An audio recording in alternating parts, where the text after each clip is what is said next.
আজকেরই দেখা। শ্রাবন্তী মিস্ত্রি। মিতুর এক সপ্তাহ ধরে টেনশনের শেষ নেই।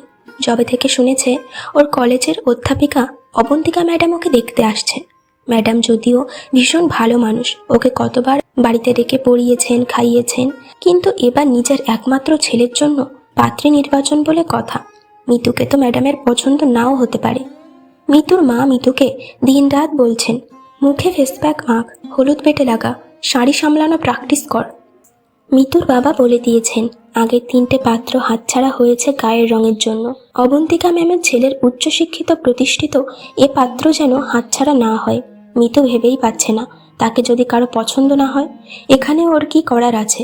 যদিও অবন্তিকা ম্যাডাম ফোনে পরিষ্কার বলে দিয়েছেন কোনো আয়োজনের দরকার নেই, ভারী শাড়ি পরে বসারও দরকার নেই, আমি শুধু তোমার আর তোমার বাবা মায়ের সাথে বিয়ে নিয়ে কথা বলতে যাচ্ছি। কিন্তু তাতে কি হয় আবার?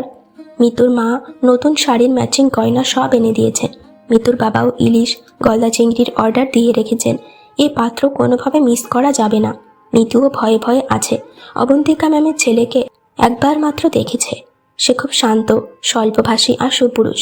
মিতু এটাও শুনেছে সে নাকি প্রতি বছর স্কলারশিপ পেয়ে টপার হতো ইঞ্জিনিয়ারিং কলেজের, আর এখন ভালো পদে ভালো মাইনের চাকরি করে।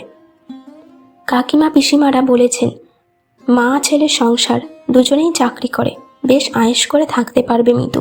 কিন্তু কেউ একবারও ভাবছে না মিতু কি চায়। অবন্তিকা ম্যাডামের স্বামী মারা গেছেন বছর 5 আগে।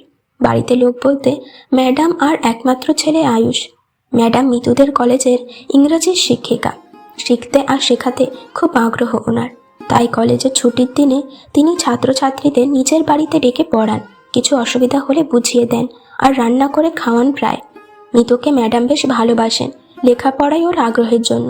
সেবার ম্যাডাম 3rd ইয়ারের ছাত্রছাত্রীদের ডাকলেন, কিছু নোটস তৈরি করেছেন সেগুলো দেবেন বলে। কিন্তু সেদিনই মিতুকে দেখতে আসার কথা পাত্রপক্ষে, তাই মিতু যেতে পারল না। পরের দিন কলেজ যেতেই ম্যাডাম মিতুকে ডেকে বললেন, কি রে, কাল সবাই এলো, তুই এলি না কেন? মিতু উত্তর না দিয়ে মাথা নিচু করে রইল। ম্যাডাম মাথায় হাত বুলিয়ে বললেন, কি হয়েছে মা, আমায় বল। মিতু বলল, পাত্রপক্ষ দেখতে এসেছিল ম্যাম, তাই কাল যেতে পারিনি। তাহলে তোর বিয়ে ঠিক হয়ে গেল গ্র্যাজুয়েশন শেষের আগেই? সবে তো 3rd ইয়ারে উঠলি। মিতু দীর্ঘশ্বাস ফেলে বলল, না ম্যাম, ঠিক হয়নি। পাত্রপক্ষের পছন্দ হয়নি আমাকে গায়ের রঙের জন্য। তারপর ম্যাডাম মিতুর কাছে বাবার ফোন নাম্বার চাইলেন। মিতু নাম্বার দিল। দিন 3 পর মিতুর বাবা আনন্দে আত্মহারা হয়ে জানালেন অবন্তিকা ম্যাম নিজের ছেলেকে নিয়ে স্বয়ং আসছেন ওদের বাড়ি বিয়ের কথা বলতে। নির্দিষ্ট দিনে তো হই হই কাণ্ড মিতুদের বাড়িতে। মিতুর মা আর পিসি রান্নাঘরে ঢুকেছে সেই ভোরে। খাসির মাংসের গন্ধ ভেসে আসছে এখন। অবন্তিকা ম্যাডামের গাড়ি বাড়ির সামনে থামতেই মিতুর বাবা আর কাকা আপ্যায়ন করে বাড়িতে আনলেন ওনাদের। সাজানো ঘরে বসিয়ে মিতুকে ডাকলেন। মিতু শাড়ি পরে হাতে শরবতের গ্লাস হাতে ভয়ে ভয়ে ঘরে ঢুকলো। অবন্তিকা ম্যাম বলে উঠলেন, এই আয়ুষ, ওর হাতের গ্লাসগুলো ধরে নে, শাড়ি পরে হাঁটতেই পারছে না, পড়ে যেতে তো পারে। তারপর মিতুর দিকে তাকিয়ে বললেন, তোকে তো আমি বলেছিলাম শাড়ি পরার দরকার নেই, যে পোশাক পরে তুই স্বাচ্ছন্দ্য বোধ করবি সেটাই পরবি। আমার বাড়ি সরস্বতী পুজোর দিন তো দেখেছি শাড়ি পরে নাকানি চুবানি খাচ্ছিলি, আমিই পরিয়ে দিয়েছিলাম সেদিন তোকে। মিতুর কাকিমা বলে উঠলেন, শাড়ি নারীর আদর্শভূষণ। অবন্তিকা ম্যাম বললেন, না বোন, আদর্শভূষণ বলে কিছু নেই। যে যেটা পরে লজ্জা নিবারণে সক্ষমতা বোধ করে সেটাই তার জন্য আদর্শ পোশাক। অবন্তিকার বাবা বললেন, মেয়ের আমার অনেক গুণ, গান করতে জানে, রান্না করতে পারে মোটামুটি, শুধু গায়ের রঙটা একটু কালো। অবন্তিকা ম্যাম বললেন, গায়ের রং ফর্সা কালো হয় জিনগত আর পরিবেশের তারতম্যগত কারণে, এখানে ওর কোনো হাত নেই। হ্যাঁ, আপনার মেয়ে অনেক গুণী, শুধু ভালো গান গায় না, ভালো লেখাপড়াও করে। ওর গান আমি শুনেছি। আর বিপদের সময় খেয়ে বেঁচে থাকার জন্য রান্না করতে জানলেই হবে। আমি আমার ছেলেকেও রান্না করতে শিখিয়েছি। মিতুকে বললেন, যা মা, তোর আর বেশি সময় শাড়ি পরে গরমে বসে থাকতে হবে না, গিয়ে সালোয়ার পরে নে। কিছু সময় কথা হওয়ার পর অবন্তিকা ম্যাম বললেন, আচ্ছা দাদা, আমি চাই আমার ছেলে আর আপনার মেয়ে সামনাসামনি কথা বলে নিজেদের মতামত জানাক, এতে কি আপত্তি আছে আপনাদের? মিতুর বাবা ওতে আপত্তি করলেন না। আয়ুষ ঘরে ঢুকতেই মাথা নিচু করে বসে রইল মিতু।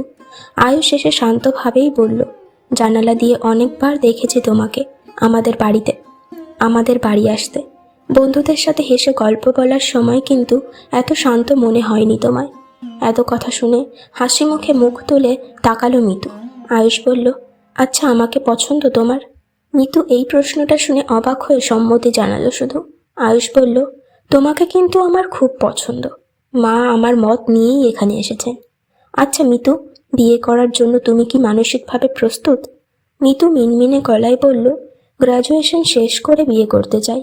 আয়ুষ হেসে বলল, মা তো তোমার বাবাকে সেই কথাই বলবে আজ। এ কথা শুনে মিতু ভীষণ খুশি হলো। জমে উঠল গল্প। মিতু বলল, আচ্ছা তোমার কখনো কাউকে ভালো লাগেনি? আয়ুষ হাসতে হাসতে বলল, লেগেছিল তো, ক্যাটরিনা কাইফকে। মিতু এবার খিলখিলিয়ে হেসে উঠল।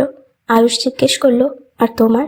মিতু ফট করে বলে ফেলল, একটা সিনিয়র দাদাকে ভালো লাগতো, কিন্তু তার গার্লফ্রেন্ড আছে। বলেই ভয়ে ভয়ে বলল, এর জন্য তুমি কি আমাকে বিয়ে করবে না?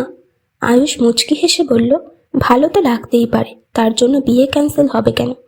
বরং বিয়ে হবেই হবে, কারণ যে মনের কথা স্বীকার করতে পারে তার মতো খাঁটি মানুষ আর হয় না। যাই হোক, অবন্তিকা ম্যাম দুজনের মত জানতে চাইলে দুজনেই সম্মতি জানালো। মিতুর পরিবারের সবাই খুব খুশি, কিন্তু রাতের খাবার কিছুতেই খেতে চাইলেন না ম্যাডাম। অনেক জোরাজোরির পর ম্যাডাম বললেন, খেতে পারি, তবে পাত্রী দেখতে আসার জন্য নয়, ও শিক্ষিকা হিসাবে খেতে পারি। মিতুর বাড়ির লোক রাজি হলো। যাওয়ার সময় অবন্তিকা ম্যাম মিতুর হাতে একটা সোনার আংটি পরিয়ে দিয়ে বললেন, আপনার মেয়েকে আমি আমার ঘরে নিয়ে যাব, তবে এখন নয়, ওর ফাইনাল পরীক্ষার পর। আর মিতু শুধু গ্র্যাজুয়েশন নয়, আরও অনেক লেখাপড়া শিখে স্বাবলম্বী হতে হবে তোর। মিতুর বাবাকে ম্যাডাম বললেন, দাদা একটা মেয়েকে মিষ্টির প্লেট সাজিয়ে নিজেকে পছন্দ করানোর জন্য সেজেগুজে বসে প্রত্যাখ্যিত হওয়ার যন্ত্রণা আপনি বুঝবেন না। কতটা খারাপ লাগে মেয়েটার সেটা আপনি জানেন না। আমি আমার ছেলের সম্মতি না থাকলে, বিয়ে দেব নিশ্চিত না জানলে এইভাবে আসতাম না। যদি পাত্রী আপনার পছন্দ হবে তার কারণ আপনার জানা থাকে, আগে থেকে খোঁজ খবর নিন। যদি মনে হয় বিয়েটা হওয়ার সম্ভাবনা বেশি, তবেই পাত্রী দেখতে যান। না হলে শুধু শুধু একটা মেয়েকে অনেক মানসিক কষ্ট পেতে হবে আপনাদের থেকে প্রত্যাখ্যিত হওয়ার কারণে।